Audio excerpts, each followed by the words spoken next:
I'm doing. You're not leaving, are you? I'll be back tomorrow for the rest of my things. Caroline, does Thorne know? I left him a note in our room. So he doesn't know that you're doing this. I don't think it's going to come as any surprise to him. Look, I don't want to get into saying a lot of goodbyes to everyone. Would you mind explaining to the family for me? Sure. I'd hoped to talk to Ridge before I left, but evidently he decided not to pursue our earlier conversation.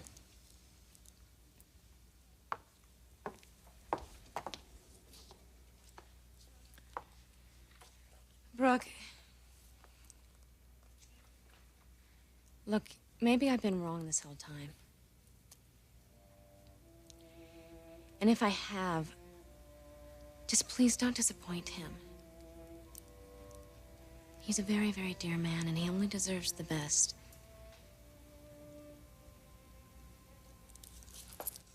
Caroline.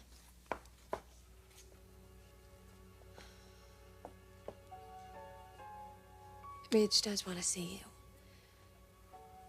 He's down by the pool. I was just with him. He asked me if I'd come find you so that you could join him. He wants to talk to you. I have no idea what it's about.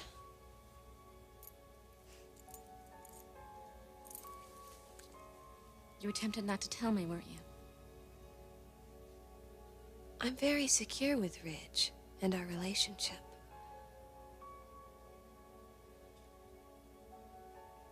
Aren't you going to go to him?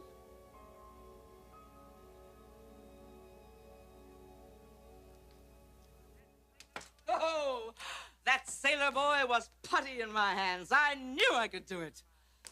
The Queen Mary is mine. Gosh, Sal, was he really an admiral? Yes, he was. And I am Queen Elizabeth. I thought it was the Queen Mary. This Meshuggah party is costing you a fortune. It's money well spent, Saul, trust me. Now, all we need is to give our friend Beau Rivage a little kick in the pants, huh? You better take off those high heels before you start kicking, Sal. Hello, Bucky, honey. Hi. Is that what you called me over for? Because I'm very busy. Busy designing for Spectra, I assume. That among other things. I hope you realize how much we need your full attention right now. I'm hearing that all over town. Yeah, but nobody's got the influence over you that I have now, do they? How about a little, positive reinforcement?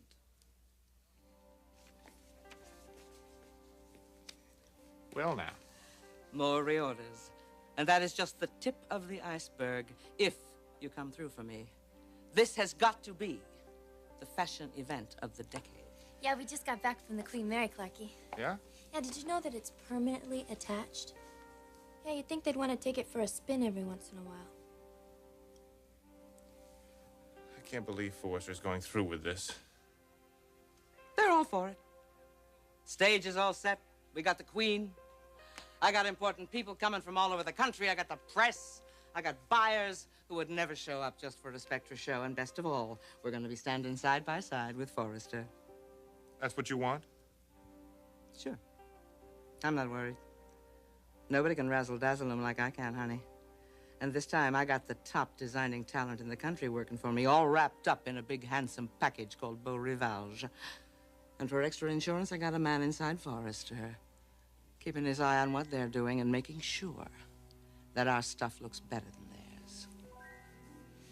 Because he knows that his name, his real name, is on the line here.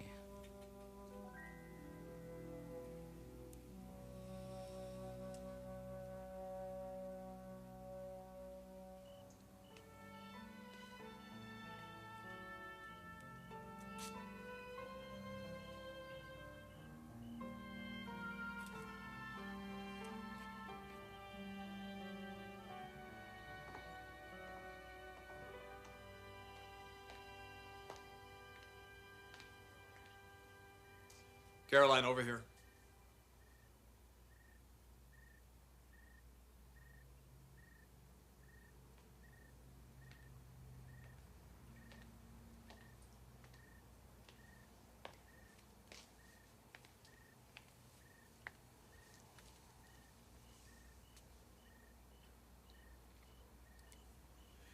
I was hoping this moment would never come. At the same time, knowing it was almost inevitable that it would.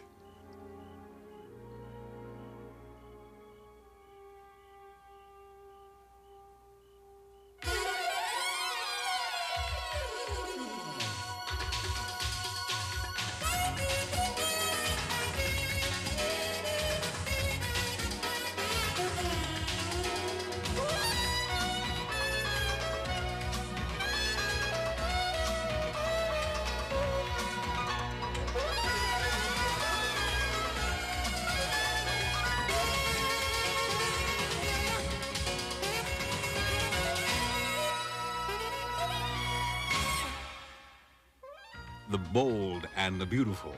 This portion sponsored by Tartar Control Crest, the dentist's choice to help keep your teeth tartar-free. Ridge, let's just get one thing straight.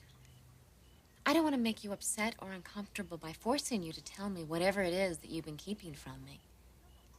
And it's obvious that you still don't want to tell me for whatever reasons. It's not quite that simple, Caroline. Look, I'm trying to tell you that I'm not going to press you for answers about Thorne or why you want me to stay with him. Whatever your reasons are, they don't matter anymore. It's no longer an issue. I am moving out tonight. Please try to understand this is something that I have to do for me. And going ahead with the divorce? Yes. I'm praying that I can do it in some way that won't hurt him too badly. Don't you ever have anything to say, Ridge? I'm not certain what to say, Caroline. This whole issue of Thorne is much more complicated. So much more complicated.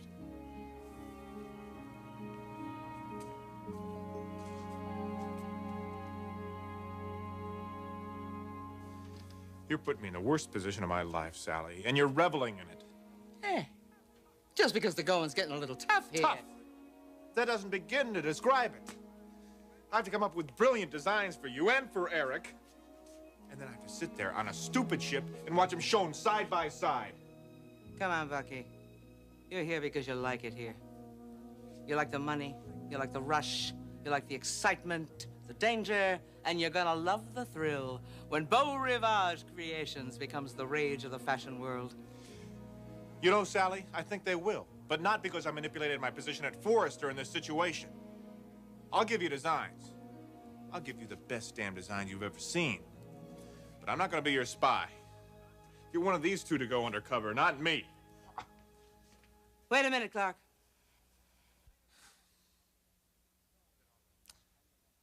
I've said all I'm gonna say on the subject. I know that, honey. This is about something else. Saul, Dollar, do you mind? I want to talk over something personal with Clarke here.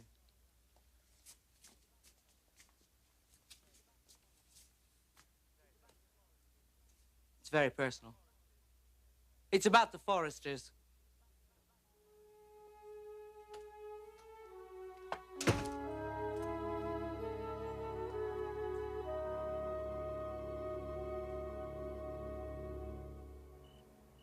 I don't understand what you just said. That the issue of Thorne is much more complicated? Caroline, the last thing I want to do is frighten you. Well, you are. Or be unfair to my brother in any way. Then why won't you just get to the point?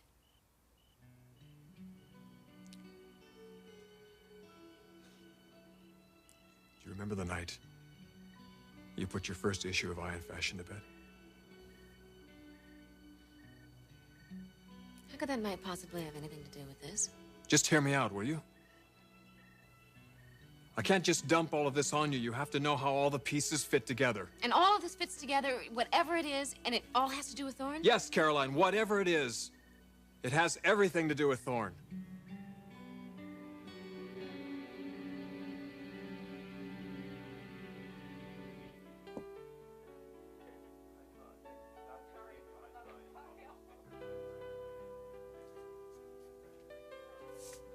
refresh your drink, Thorne? Hey, buddy, you okay? Oh, yeah, a refill. Thanks. Sure thing.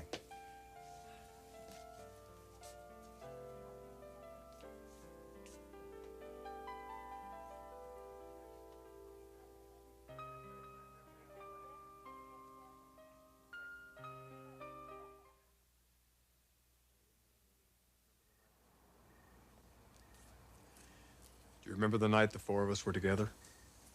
Brooke, Thorne, you and I, celebrating? Much champagne. It was an important night, that first issue of your magazine. Ridge, if you're trying to remind me of the night that you pulled your little prank, I do remember it. All too well. Well, something positive came out of that night. I promised you I'd never cause you another moment's unhappiness. Your relationship with Thorne was much better for a time. Where's this heading? I mean, it's obvious you're building towards something. I am, Caroline. Yes, I am. Ridge, the way you're saying all of this, I mean, it's very foreboding. Do you remember how grateful we were that Thorne didn't find out about the prank? Yes, of course. I mean, it would have destroyed him if he found out. Oh, my God.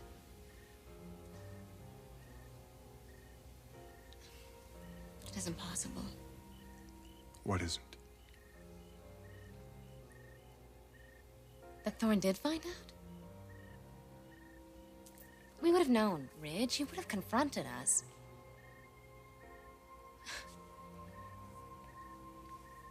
God knows what he would have done.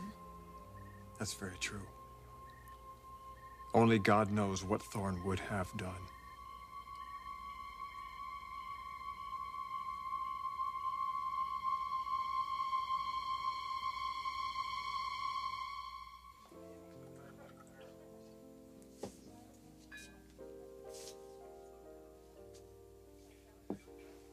You seem kind of preoccupied, Thorne. Anything you want to talk about? No. I got a good ear. No, thanks. It's kind of personal, Jimmy. Problems with the missus? Yeah, with my wife, my brother, and my world.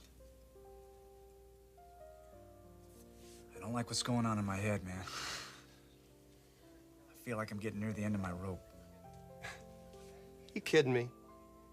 You're a forester. You got the world in the palm of your hand. I'm sure whatever it is, it'll just blow over. No, I don't think this is gonna blow over. Hey, you never told me. How's Ridge doing?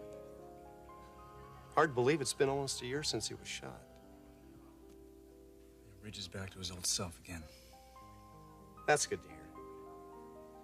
They never caught the guy that got him, did they? No, they never did catch him. Kind of scary, isn't it?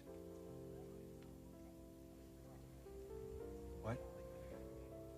To think that a guy capable of shooting such a decent person as your brother is still out there on the loose. I don't like it. You wonder why the cops can't catch the guy. I got some business.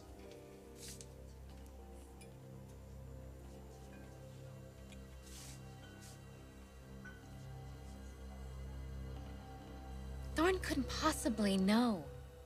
Do you think he would know all this time and not confront either one of us? You're right. He would have confronted one of us. You are really scaring me now. Just tell me. Caroline, it happened a few months after the prank. Thorne was having some trouble sleeping, so he asked Mother for a sleeping pill. Something to really knock him out. Look, the best way I can put everything together. What do you mean? Put what together? The way I can put this together is that Thorne went looking for that sleeping pill. And he found it in Mother's room. And he took it. On his way back to his room, he happened to overhear Mother and Dad in the living room.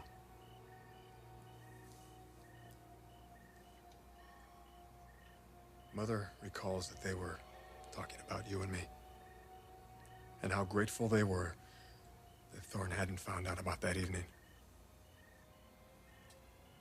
You heard them talking? Yes. On his way back from the folks' room, having already taken a very powerful sleeping pill, he walked out onto that balcony overlooking the living room. And that's where he overheard what they were saying. That is when Thorne learned what happened the night you and I had too much champagne.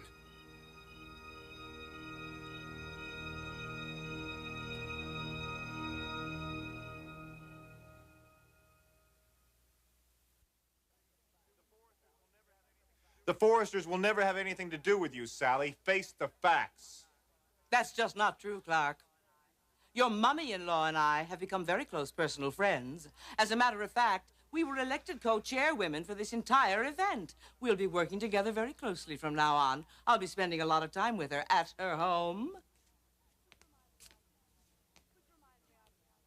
Which reminds me, I was just wondering, whatever happened to that young girl Ridge Forrester was supposed to marry, I know what you're up to, Sally. I just thought I ought to get to know a little bit more about Ridge Forrester. I probably will be working with him, too. Ridge Forrester would no more work with you than he would with Attila the Hun. He doesn't even know me yet. And he never will. And he won't know little Macy. I know what you're cooking up here, Sally. And if that's what this is all about, you're wasting a lot of time, effort, and money. Ridge Forrester thinks you're trash. And that goes for your daughter, too. No, you're wrong. Ridge Forrester is going to be introduced to the Spectra women in the proper setting, surrounded by all the right people, and he's going to be suitably impressed. And he is bound to fall for Macy. I'll see to it that he does. I'll find a way. There's got to be a way.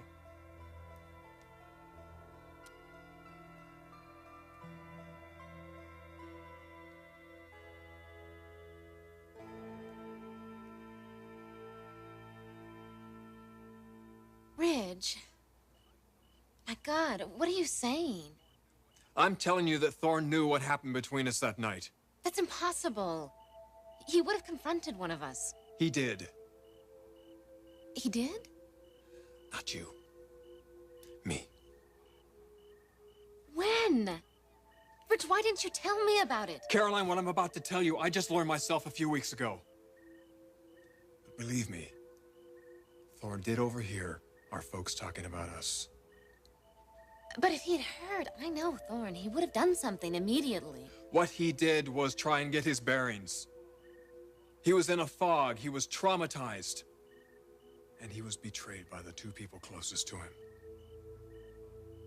He went to the club, had a few drinks.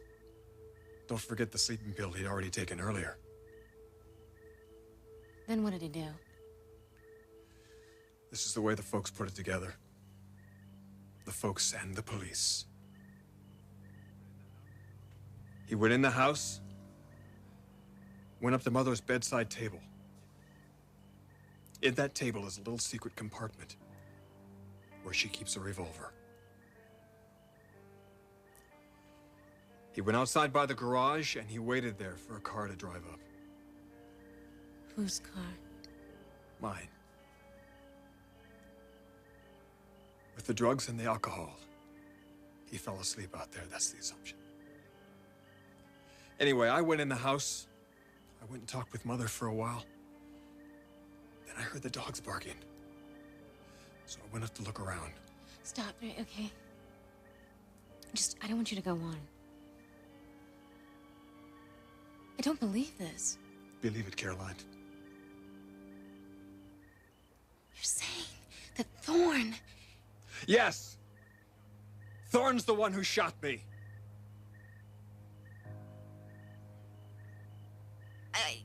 He doesn't act like... He doesn't remember. The drugs and the alcohol, he didn't remember a thing in the morning, or to this day. Thorne shot you? The Police were convinced of it. But they couldn't find any evidence, no proof. But there was proof, Caroline. My mother saw Thorne shoot me.